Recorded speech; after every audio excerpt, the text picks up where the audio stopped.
Part 12 कंचा का हम रिवीजन करेंगे, इसकी समरी हम देखेंगे आज, और कल इसके क्वेश्चन आंसर। कंचा हमने स्टार्ट नहीं किया ना अभी? No ma'am. हाँ, तो आज हम इसकी समरी और क्वेश्चन आंसर कल देख लेंगे। फिर अगर मंडे को टेस्ट हुआ तो ठीक है, नहीं तो मंडे को दूसरा लेसन ले लेंगे। इतना तो हम कर लें, क्वेश्चन आंसर और इसकी समरी हम एक बार डिस्कस कर लेते हैं, ठीक है। कंचा लेसन हमने पढ़ा पहले, इसका वीडियो भी है, वीडियो शायद है या नहीं देख लेना यूट्यूब पे। कंचा एक छोटे से बच्चे अप्पू की कहानी है। कंचा जो होते हैं कांच के छोटे छोटे गोल गोल, उसमें बहुत सारे कलर मिक्स होते हैं, बहुत सुंदर से कंचे होते हैं, है ना। छोटे बच्चे खेलते हैं उनसे, आपकी ही उम्र के बच्चे खेलते हैं कंचे, और दिखने में वो बहुत ही सुंदर होते हैं।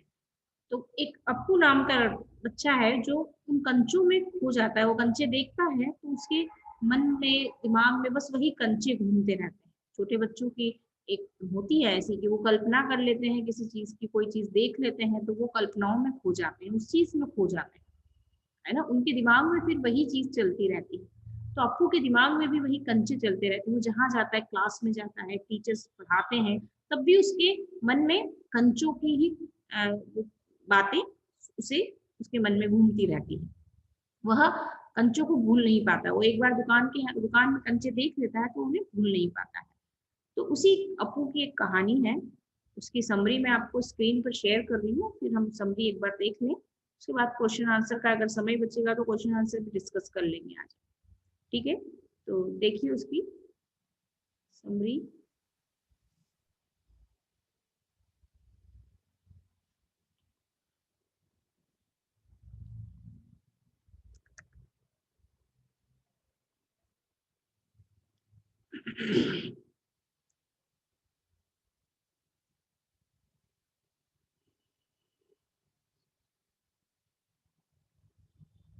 इस कहानी में लेखक श्री टी पद्मनाभन ने बाल जीवन का सुंदर चित्रण किया है। कैसे एक बालक अपने खेलने के सामान बाकी अन्य चीजों से ऊपर रखता है और किसी भी कीमत पर खोना नहीं चाहता। अप्पू हाथ में बस्ता लटकाए नीम के पेड़ों की घनी छाया से गुजर रहा था। वह, ये अभी भी आए जा रहे बच्चे भी बीच बीच में डिस्टर्ब करते हैं, और किसी भी कीमत में खोना नहीं चाहता। अप्पू हाथ में बस्ता लटकाए नीम के पेड़ों की घनी छाया से गुजर रहा था। वह सियार कौवे की कहानी का मन ही मन मजा ले रहा था। वह चलते चलते एक दुकान पर पहुंचा जहां अलमारी में कांच के जार रखे थे। कंचे सफेद गोल बड़े आंवले जैसे दिख रहे थे। वह कंचे को देखते देखते उसमें खो गया। अब वह स्कूल के लिए जा रहा था, और मन ही मन वह अपने एक कौवे और सियार की कहानी को मन ही मन सोचता हुआ मजे से जा रहा था। एक दुकान में पहुंचा, वहां अलमारी में कांच की का बर्नियां रखी थी, कांच के जार रखे हुए थे, बड़े बड़े कांच की जो बोतल होती हैं। कंचे उसमें सफेद गोल बड़े आंवले जैसे दिख रहे थे। बहुत सुंदर होते हैं कंचे, उनमें कलर इतना अच्छा से घुमा हुआ रहता है, और उनमें कलर भी ऐसा लगता है जैसे रिंग बनी हुई रहती है कलर्स की, और बहुत सुंदर दिखाई देते हैं। तो वह कंचे को देखते देखते उसमें खो जाता है, कंचों की दुनिया में खो जाता है। लेखक ने यहाँ पर बाल जीवन का सुंदर चित्रण किया है। यानी बालक की, कोई भी बालक होता है, बच्चा होता है, तो उसके जीवन में कल्पनाएं कितनी अधिक होती है ना। वह कल्पना की दुनिया में खो जाता है, किसी भी चीज को देखता है तो वो उसमें खो जाता है बच्चा। तो उसी स्वभाव का, बाल जीवन के उसी स्वभाव का लेखक ने यहाँ पर चित्रण किया है। और यह भी बताया है कि बच्चे जो होते हैं वो खेलने की चीजों को अपनी सारी चीजों से ऊपर रखते हैं, है ना। उनके लिए खेलने की जो चीजें हैं वो सबसे ऊपर है। वह कंचे लेना चाहता था, लेकिन स्कूल की घंटी सुनते ही दौड़ पड़ा। स्कूल में देरी से आने पर वह सबसे पीछे बैठा। उसके सहपाठी रामन, मल्लिका, अम्मू आदि आगे बैठे थे। जॉर्ज जो उसका सहपाठी था, आज बुखार होने के कारण स्कूल नहीं आया था। वह उसके बारे में सोचने लगा, क्योंकि वह कंचे का अच्छा खिलाड़ी था। एक मिनट,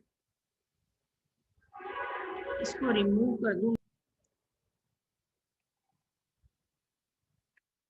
वह कंचे खरीदना चाहता था, लेना चाहता था, लेकिन स्कूल की घंटी बजते ही वह सुनते ही दौड़ पड़ा। स्कूल में देरी से आने पर वह सबसे पीछे बैठा। उसके सहपाठी, देरी क्यों हो गई थी उसे, क्योंकि वह कंचे देखने में खड़ा हो गया था, दुकान पर कंचे देखने लगा था। स्कूल में वह सबसे पीछे बैठा। उसके सहपाठी रामन, मल्लिका, अम्मू आदि आगे बैठे थे।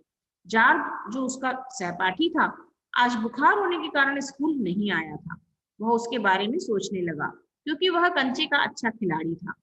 मास्टर साहब उस समय रेलगाड़ी के बारे में पढ़ा रहे थे, परंतु अप्पू का ध्यान पढ़ाई में नहीं था।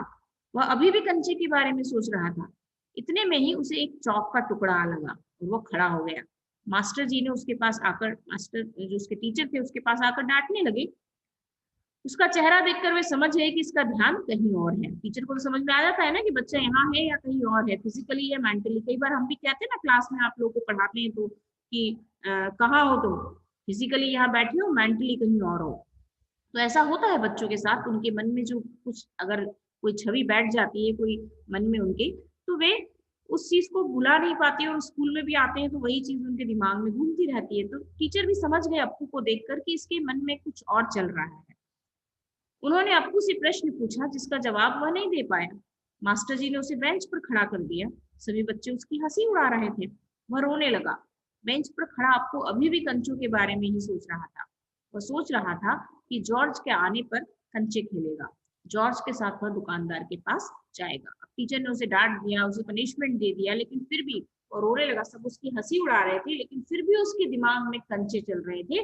और वह जॉर्ज, जो उसके क्लास में पढ़ता था लड़का, और वह कंचे अच्छे कंचे खेलता था, वह जानता था कि वो कंचों का अच्छा खिलाड़ी है, तो उसी का इंतजार कर रहा था कि वह आएगा तो मैं उसके साथ दुकान पे जाऊंगा।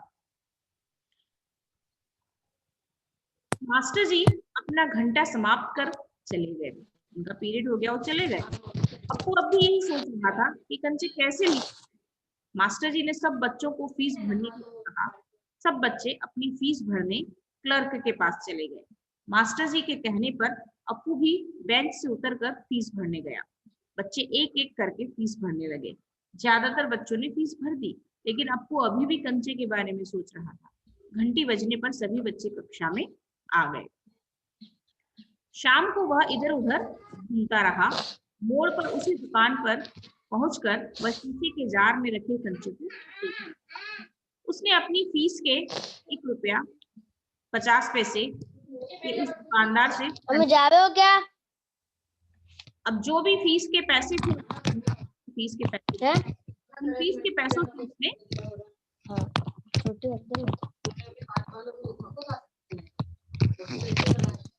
कंचे खरीद लिया। वो फीस के पैसों से भी उसने कंचे खरीद लिए।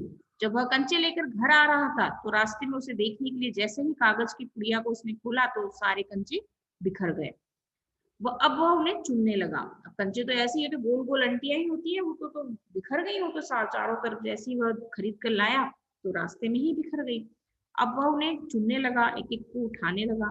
अपनी किताबें बाहर निकाल कर वह कंचे बस्ते में डालने लगा। मतलब उसके लिए क्या महत्वपूर्ण हो गया था, किताबों से भी अधिक महत्वपूर्ण उसने कंचों को मान लिया। कंचे मेरे लिए ज्यादा महत्वपूर्ण, किताबें एक तरफ रख के वह कंचे उसमें भरने लगा। वह उसे चुनने लगा। तभी एक गाड़ी आई और वहां रुक गई।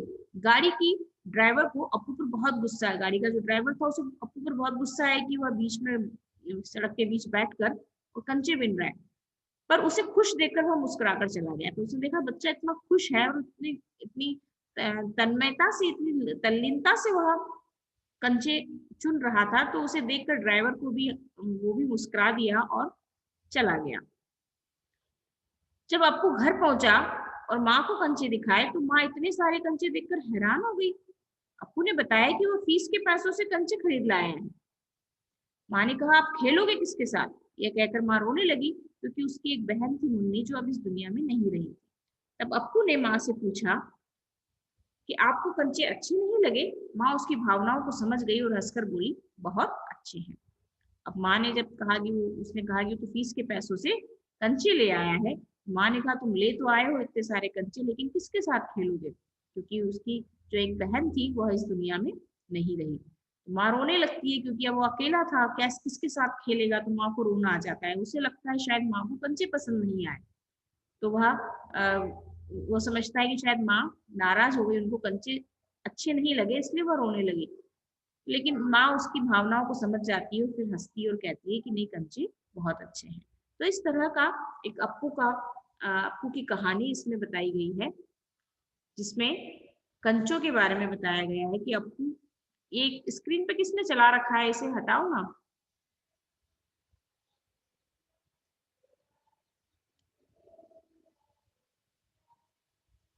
ये बच्चे स्क्रीन पर क्यों चलाते हैं, कौन है ये स्क्रीन पर क्यों चलाते हैं आप लोग। वह अकेला ही कंचों को चारों ओर बिखेरता हुआ मजे से खेल रहा था। हरी लकीर वाले सफेद आंवले से गोल गोल कंचे उसके दिमाग में पूरी तरह छा गए। जब मास्टर जी कक्षा में रेलगाड़ी वाला पाठ पढ़ा रहे थे, तब उस समय भी उसके दिमाग में कंचों का ही खेल चल रहा था। उसे मास्टर जी द्वारा बनाया गया बॉयलर भी कंचे के जाल जैसा ही नजर आ रहा था। उसने कंचों के चक्कर में मास्टर जी से डांट भी खाई, लेकिन उसका दिमाग तो केवल कंचों के बारे में ही सोच रहा था। जब कंचे जार से निकलकर अप्पू के मन की कल्पना में समा जाते हैं तो क्या होता है कि अप्पू जब कल्पना उसकी कंचों के बारे में सोचने लगता है तो क्या होता है कि वह पूरी तरह से सम्मोहित हो जाता है। उसे लगता है कि जैसे वह कंचों का जो जार है वो बहुत बड़ा सा हो गया है, वह उसके अंदर चला गया, उसके अलावा वहां कोई नहीं है, चारों ओर कंचों को बिखेरता हुआ वो मजे से खेल रहा है। ऐसी कल्पना वो करने लगता है ना, कि उसके दिमाग में वो कंचे पूरी तरह से छा जाते हैं।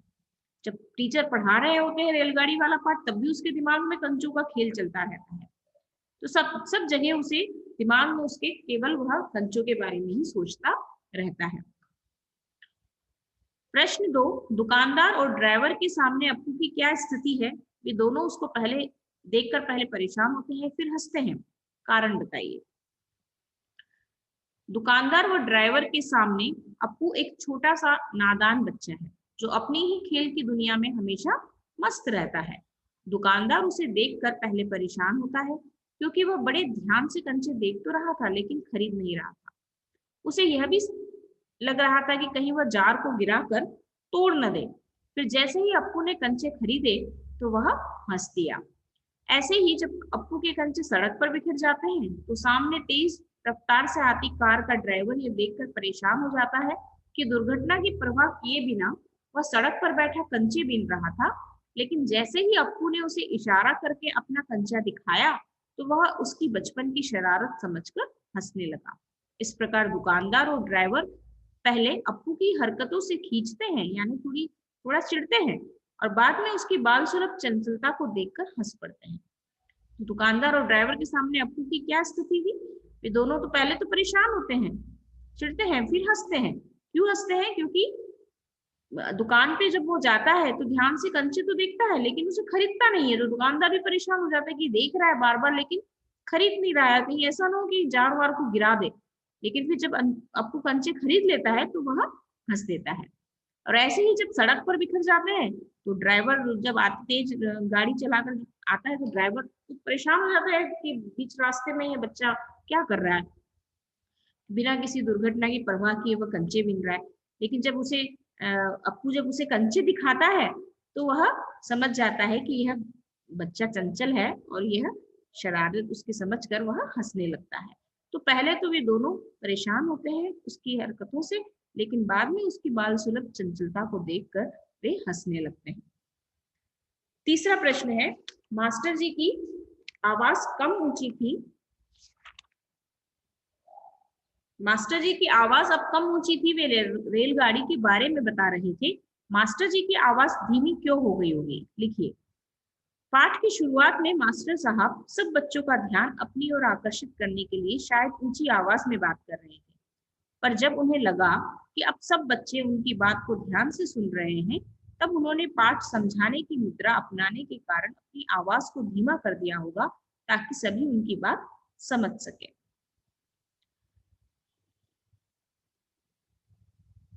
प्रश्न 4, कहानी से आगे का है ना, ये कहानी से के प्रश्न थे। अब कहानी से आगे के प्रश्न। कंचे, गिल्ली डंडा, गेंद तड़ी जैसे गली मोहल्लों के कई ऐसे खेल हैं जो बच्चों में बहुत लोकप्रिय है। आपके इलाके में ऐसे कौन कौन से खेल खेले जाते हैं, उनकी सूची बनाइए। ये तो आप खुद से लिख लेंगे। किसी खेल, एक खेल को खेले जाने की विधि को अपने शब्दों में लिखिए। गिल्ली डंडा है, जो भी आप खेलना चाहें उसकी विधि लिख सकते हैं। हमने क्रिकेट और इसकी लिखी थी, आप जिसका चाहे उसका गेम की विधि यहाँ लिख सकते हैं, है ना। इसके लिए कोई नो बाउंडेशन नहीं है। अब कहानी को क्या शीर्षक देना चाहेंगे, या आप कुछ और देना चाहते हैं तो वो आप लिख सकते हैं।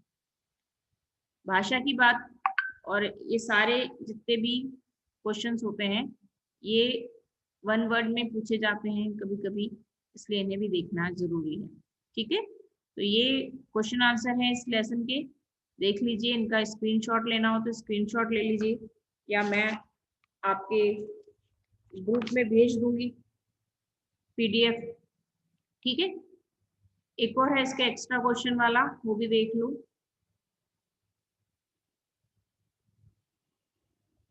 ये दोनों पीडीएफ मैं ग्रुप में भेज दूंगी आपको। जिसने नहीं किया है, जो अब ज्वाइन कर रहे हैं बच्चे, वो थोड़ा देख लें इन क्वेश्चंस को। कंचे का अच्छा खिलाड़ी कौन है, कंचे कैसे थे, कंचा पाठ के अनुसार किस अनुभव के कारण बिना कुछ कहे अपू कक्षा में उठकर खड़ा हो गया। किसी एक खेल को खेले, ये तो हो गया। ये भी हो गया। कंचा कहानी का शीर्षक आप कितना उचित समझते हैं। दुकानदार और ड्राइवर के सामने अपू की क्या स्थिति है, ये भी हो गया। इसके बाद गद्यांश है। ठीक है, ये इसके क्वेश्चन के आंसर हैं। लड़कों के बीच जॉर्ज ही कंचों का अच्छा खिलाड़ी है। जॉर्ज जो था उसका सहपाठी वही कंचों का अच्छा खिलाड़ी था। कंचे गोल और सफेद हैं, उनमें हरी लकीरें थी। उनका आकार बड़े आंवले जैसा था और वे बहुत सुंदर लग रहे थे। अप्पू को इस बात का अनुभव था कि जो बच्चे पाठ पर ध्यान नहीं लगाते हैं, मास्टर जी उनकी ओर चौक फेंक कर अपना गुस्सा प्रकट करते हैं। इसी स्थिति के कारण वह खड़ा हो गया। ठीक है, बाकी क्वेश्चंस तो है, हमने अभी डिस्कस कर लिए। अब ये शीर्षक कितना उचित है, सही है, इसके ये वाला जो क्वेश्चन है, क्वेश्चन नंबर 6। कंचा कहानी में अप्पू नामक बालक जो स्कूल का विद्यार्थी है, उसकी दुनिया कंचों के आसपास सिमटी हुई है। वह कंचों के कारण ही कक्षा में विलंब यानी देर से पहुंचता है और सबसे पीछे बैठता है। हरी लकीर वाले सफेद गोल आंवले जैसे कंचों के कारण उसका मन पाठ में नहीं लगता है। वह फीस के पैसों से ढेरों कंचे खरीद लेता है। इस प्रकार यह शीर्षक उचित है। अब ये हमने देख लिया है, वो दुकानदार और वो क्यों हंसते हैं, ये गद्यांश के हैं। मैं भेज देती हूँ पीडीएफ। ठीक है, और आप उसे देख लीजिए, पीडीएफ को अपने पास सेव करके रखिए। एक लेसन का पीडीएफ में भेज रही हूँ। जैसे जैसे रिवीजन हो रहा है वैसे वैसे पीडीएफ में भेजती जाऊंगी। जिन लोगों ने नहीं किए हैं पहले क्वेश्चन आंसर, वो इन पीडीएफ से क्वेश्चन आंसर देख लें, कॉपी में कर लें और लर्न कर लें। ठीक है,